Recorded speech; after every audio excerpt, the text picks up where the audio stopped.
Hey everybody! Let's open the door to the past and travel to the faraway New York of the early 20th century. A city of amazing opportunities and great change. Here, in this bustling metropolis, a boy was born in 1904, destined to become one of the greatest minds of our history. The houses, streets and bridges now familiar to us were just beginning their existence at that time.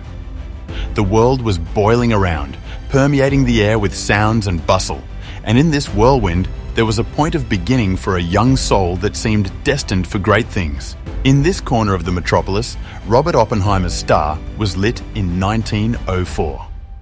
The small house standing here witnessed his childhood steps towards knowledge. The door through which he first saw the light of the world opened inexhaustible horizons before him. This house, like a drop of time, retained the spirit of the past. Old windows, curved doors, stucco decorations, everything in it reminded of the time when Oppenheimer was just beginning his life's journey. When little Robert looked out of the window of this house, he may have seen the world differently than other children. His mind yearned to know more, to understand how the world worked, and even then, in his young years, he felt that he had a vast panorama of knowledge before him. As Robert grew older, he began to conduct his own experiments, making simple scientific instruments. The laboratory became his refuge, where he could immerse himself in the world of science and take his first steps towards great discoveries. The next chapter in Robert Oppenheimer's life is his journey to genius. Let's dive into the world of his formative years, where each step brought him closer to greatness. It was in the university atmosphere that Oppenheimer realized his potential. Classes, experiments, and fellowship with colleagues were the stepping stones by which he climbed to his great calling. You can see the heat of scientific endeavor in his eyes and in his hands, the tools that are changing the world around him. Time brought change, and World War II shrouded the world in a shadow of pain and destruction. At this historic moment, Robert Oppenheimer and his colleagues were faced with a decision on which the fate of millions of people depended. As the war raged on the fronts, scientific reflection continued unabated. Oppenheimer, like many other scientists, felt involved in the quest to protect his people and create a balance of power. Meetings, discussions, negotiations.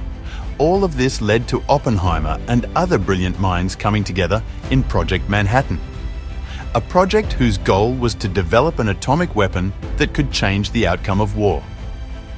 Secret labs, multiple scientific devices, hundreds of minds working toward the same goal. Precise calculations, endless testing, undeniable risk. The results of the labors of many scientists led to the atomic bomb being created and prepared for testing. Time was running out, and the days of testing were drawing near. Oppenheimer and his team stood on the threshold of a historic moment, but they also faced the ethical dilemmas that their work posed. The process of creating a new weapon was so grandiose that its moral implications could not go unnoticed. Oppenheimer, who became a figure of the highest order through stained glass windows of complex scientific data, realized that their discoveries could both save many lives and require sacrifice. For Oppenheimer, it was a time of deep and difficult reflection. And then came the era when the power of the atomic bomb was revealed to the world. The first tests resulted in mushroom clouds, and the impression was unforgettable. The Trinity test took place at 5:29 a.m. local time on July 16, 1945. It was 3 to 5 times more powerful than its creators had imagined, producing 10,000 times more heat than the surface of the sun.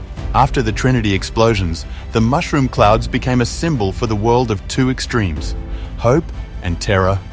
The time of war was over, but the whole world began to live with a new responsibility. In his senior years, Oppenheimer continued to be active and contribute to science. His contributions to scientific research became part of his unique scientific legacy.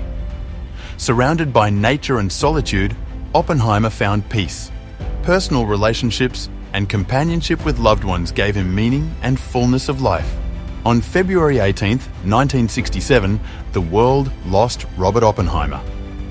He passed away in Princeton, New Jersey at the age of 62, succumbing to laryngeal cancer.